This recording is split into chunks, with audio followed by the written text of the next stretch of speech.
DJs, you're running wireless speakers the wrong way. All these manufacturers are claiming that they're coming out with this awesome new technology that's super stable wireless and you're gonna have no issues with. But the truth is, it's all a scam. So today on DJ Tech Tips, we're gonna talk about the right way to run a wireless speaker. There is a right and wrong way to run a wireless speaker. And if you're using a proprietary system like Alpha Theta Sonic Link or an X-Vive unit, guess what? You're just running Bluetooth. That's it, nothing else. It just has a fancy name and a new coat of paint, but at the end of the day, it's just Bluetooth. It's the same 2.4 gigahertz wireless data transmission protocol that's built directly into your cell phone and every other cell phone and multiple other devices throughout the world. Well, Seth, I don't use X-Vive or Sonic Link. I use Bose. It's Bluetooth. You connect two eVerse 8s together wirelessly? Bluetooth. It's all Bluetooth. Every last one of them. Bluetooth was never intended for audio. It was made for data transmission securely between two devices. Bluetooth runs on the 2.4 gigahertz wireless spectrum, just like Wi-Fi, microwaves, fluorescent lights, cordless phones, and a million other devices in this world. Just think about it. How often are you at a venue with hundreds of people?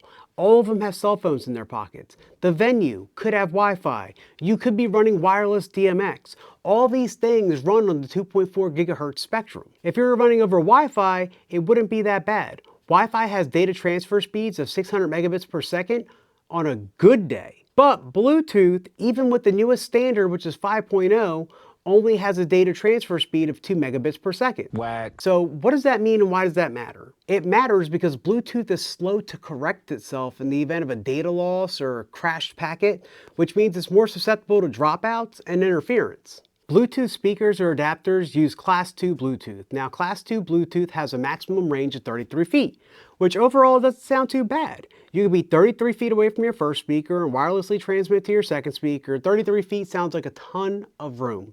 However, what you have to remember is Bluetooth works generally better in direct line of sight.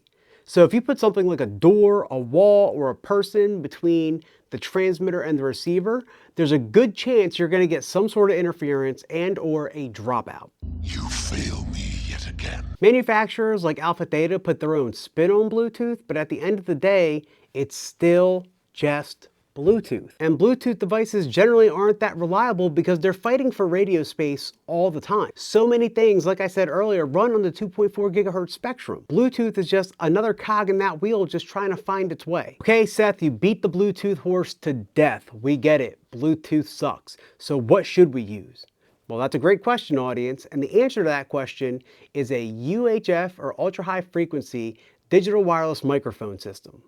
Because the main source of interference for UHF signals is television stations that have known location and known RF signal strength output, wireless microphone manufacturers are able to predict the number of units that you can use in an area reliably because they have these frequencies at hand and they don't change and the signal strength doesn't change and TV stations don't generally move too often. So it's really easy for a wireless microphone manufacturer to figure out what the best frequencies are for your area. Now, you can figure out what band works best in your area all by yourself. Shure has a free online tool called the Shure Wireless Frequency Finder that all you have to do is put in your address or put in the address of the venue that you're playing at, and it'll tell you exactly what bands are available, how many channels are available in that bands. It'll even tell you what TV stations are broadcasting what channels on those bands. And with all that information, you can choose a band that you know is going to be rock solid in the area that you're in. Digital wireless systems using UHF generally run in the frequency range of 470 megahertz to 698 megahertz, which is far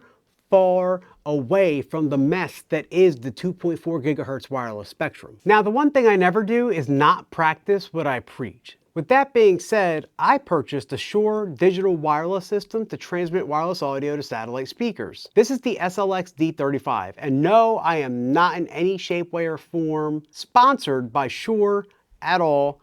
I just have grown up loving Shure. It's the first microphone I ever bought, and I've never strayed away from the brand since. Admittedly, I don't use this all the time. I've only ran a satellite speaker a handful of times. I use this mini receiver with my eVerse 8 For ceremonies that are in areas with no power, I'll attach this to my eVerse 8 and use a handheld mic with it for a microphone signal. But I have used this a few times for satellite speakers and it worked great. I did run into a little bit of problems and I'll get into that. The one and only problem that I ran into was 100% my fault, but it was because I really didn't know what I was doing when I first got this unit. So I set up my wireless microphones and scanned and got the frequencies for them first.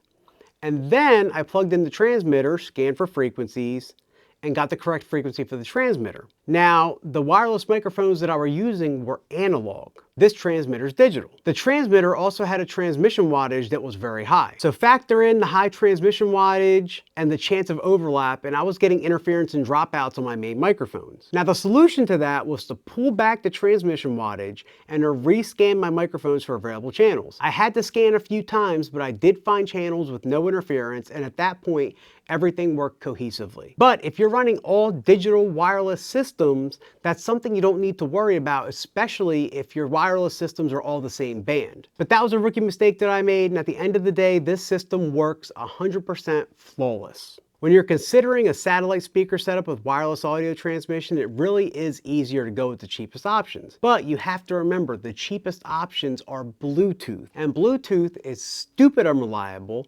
susceptible to dropouts, and is constantly fighting for radio space. Now, a digital wireless microphone receiver is a little bit more money. The SLX-D 35 unit that I use personally runs about $750 before tax. An X5 unit that uses Bluetooth runs about 400 bucks. And I can see the allure in spending less money, so you could even maybe get a backup. But at the end of the day, who cares if you have a backup for redundancy if it doesn't work in the first place? And if you made it to the end of this video, I'd like to say thank you for watching. If you found anything useful, please like and subscribe to the channel.